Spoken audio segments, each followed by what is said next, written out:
Welcome back to Books and Bytes. You know how this works. Stay with us and level up one book at a time. Today, we're diving deep into the 80-20 Principle by Richard Koch. Ooh, that's a good one. Yeah, and get this. It's all about working smarter, not harder. Music to my ears. I'm always up for that. Right. Who isn't? And trust me, this book has some serious aha moments that can, totally change how you approach, well, basically everything. I am intrigued. So what's the big idea? Okay, so the core concept is this. 80% of your results come from just 20% of your efforts. Oh, okay. This isn't just some motivational fluff or whatever. Mm-hmm. It's based on real observations from economics to, get this, gardening. Economics and gardening. Now, that's a combo I haven't heard before. Right. So the principle comes from this guy, Vilfredo Pareto, an Italian economist. Okay. And he noticed back in the late 1800s that 80% of Italy's land was owned by just 20% of the population. Interesting. And he started seeing this pattern, everywhere, how 80% of the peas in his garden. Wait, really? Yeah. Came from only 20% of the pea pods. Fascinating. So this Pareto guy was way ahead of his time. Right. Centuries before life hacks were even a thing. Totally. So this 80-20 imbalance, it's not just some historical thing, right? No, not at all. It shows up all the time in modern life. Like where? Well, think about it. In business, you often see 80% of a company's profits coming from just 20% of their clients. That makes sense. Or how about this? 80% of customer complaints usually come from, just a few issues. Oh, for sure. If companies could figure out what those are and fix them, imagine how much better things would be. Absolutely. That's a great example. So the 80-20 principle isn't about doing less. It's about working smarter. Exactly. It's about finding and using the things that really matter, the inputs, to get the most output. It's about maximizing your impact, right? Yes. And this is where it gets really interesting for me because Koch doesn't just describe the pattern. He gives you all these examples of how businesses can actually use it. Ooh, I like where this is going. Yeah. To boost profits, streamline operations, work smarter on every level. Give me an example. Okay, imagine a company figures out that one little design flaw in one of their products is causing most of their customer service headaches. Makes sense. Just by fixing that one thing, they could make their customers so much happier. Totally. It's about finding those leverage points. Exactly. And it's not just about fixing problems. Right. Companies can use this principle to focus on their best clients, make their marketing better, and even cut costs. It really makes you rethink how we usually think about effort and reward. Doesn't it? What if instead of trying to do everything, we just focused on the few things that really matter? Vital few instead of the trivial many. Yeah. So it's not about working harder. It's about working smarter. Exactly. Yeah. Now, how do you think this applies to our own lives? That's a good question. What could we use this principle for in our own lives? Well, think about it. Where do you feel like you're putting in a lot of effort but not getting the results you want? I am constantly overwhelmed by my to-do list. Oh, tell me about it. I feel like I'm always running around trying to do everything, but I never feel like I'm making any real progress. I hear you. We've all been there.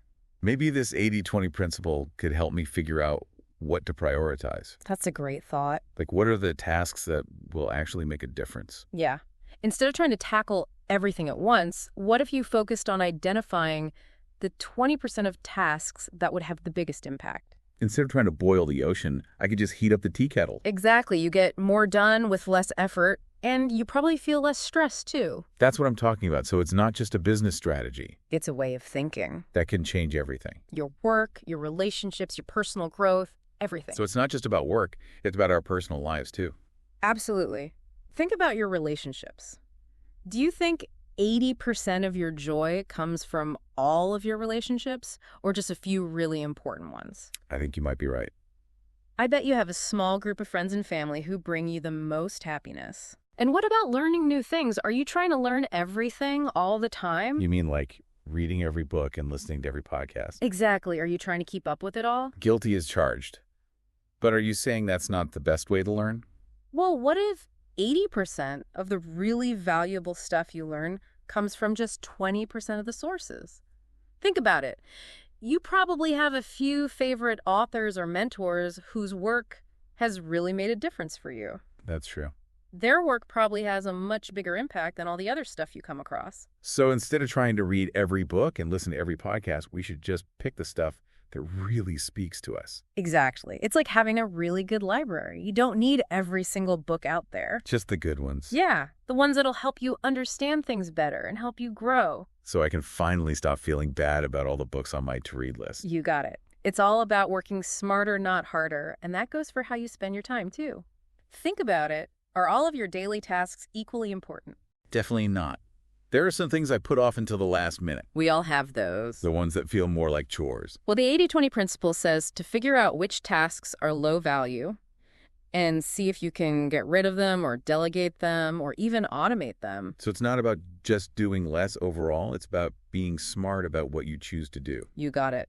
And Koch takes this idea even further. He says that to really use the 80-20 principle, you need to change your mindset. Oh, really? What do you mean? It's about shifting away from thinking more is always better Okay. and embracing a less but better approach. That's a tough one. Our world is always telling us to do more, have more, be more. I know, right? It's pretty radical. It sounds kind of freeing, too. It is. When you stop trying to chase everything, you have more time and energy for the things that really matter. This is where Koch starts talking about maximizing the 80-20 principle, right? Yes. He wants you to make it a core part of how you make decisions in every area of your life. Not just in certain areas. Right. It's about thinking about what gives you the biggest return on your investment. So not just working hard, but working smart and making choices that help you reach your goals. That's it. And it can really help you succeed. Imagine making every decision based on what's going to give you the best results. It sounds amazing, but also a little scary. It's like there's a lot of pressure to get it right. I get it. It's definitely different. But Koch says it's not about being perfect. So it's okay to experiment and find what works for me. Exactly. You just need to find the right balance.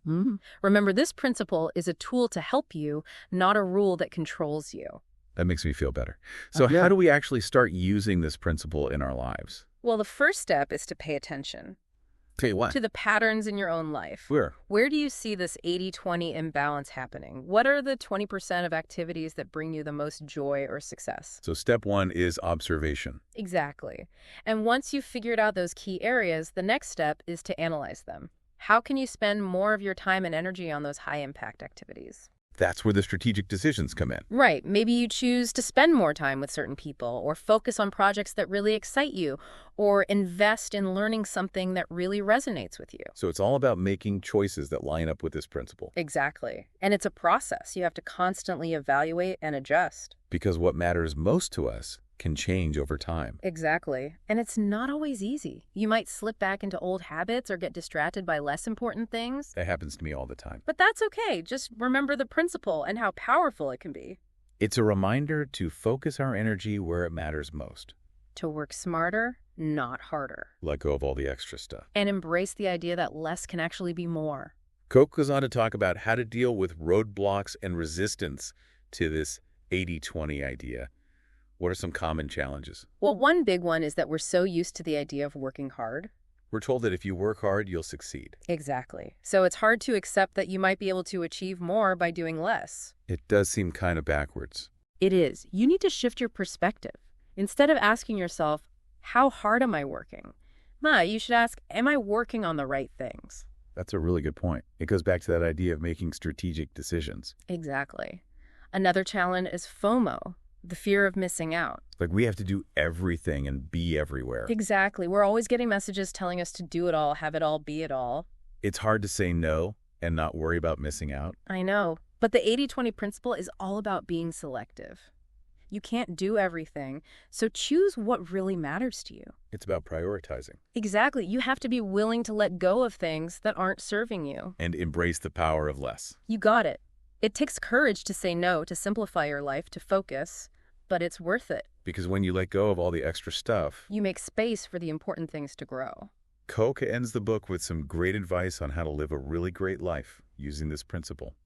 What are some of the key takeaways? One of the most important is that you can get big rewards from small, well-planned efforts. So it's not about just putting in a ton of effort. It's about focusing your energy on the right things. That's it. And another key point he makes is that it's much better to do fewer things but do them really well instead of trying to do everything. It's about finding that crucial 20% and letting the rest go. Yeah, and that can be hard sometimes. No kidding. And Koch also says something really interesting about living an extraordinary life. What's that? He says, it's not about having more stuff.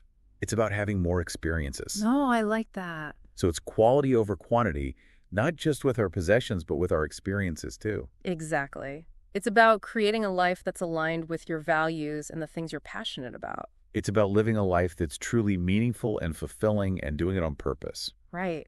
And he leaves us with this great quote: "It is not about working harder, but finding the shortcut to get the best results with the least effort." That's a good one. I might have to write that down somewhere. Yeah. So for our listeners, what's the one big takeaway from the 80-20 principle? I think the most important thing is that you get to choose what you focus on, where you put your energy, your time, your attention. We have the power. You do. Yeah. And when you make smart choices based on this principle, you can achieve amazing things. It's all about working smarter, not harder, focusing on the things that really matter and letting go of all the extra stuff. Right. It's about making choices that align with your goals and values. And realizing that sometimes less really is more. The 80-20 principle is a really thought-provoking book. It makes you question what you think you know about success and productivity.